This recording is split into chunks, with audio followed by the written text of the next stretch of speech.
That's a good question, man. I appreciate that. These days compared to the old days, the worker today compared to the worker back in the day.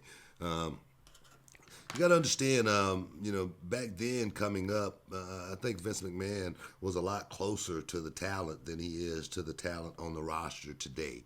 I think the respect. I think the respect issue is a whole lot different as well.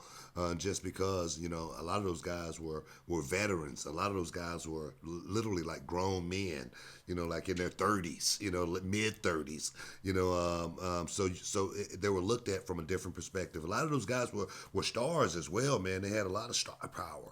And you could trust them to be able to go out there and make certain decisions. And I do think certain guys on the roster today do have that power to say, hey, maybe we should do it this way. But some guys, the younger guys, I just don't think they're at that point where they're going to say, hey, let's do it this way. They're going to go out there and do it, the way they're asked to go out there and do it, and that's the right way. They should go out there and do it as well. You know what I mean? Because it is a thing to where they're trying to learn as much as they possibly can, and they're getting information from guys, hopefully, that know a whole lot more than they do.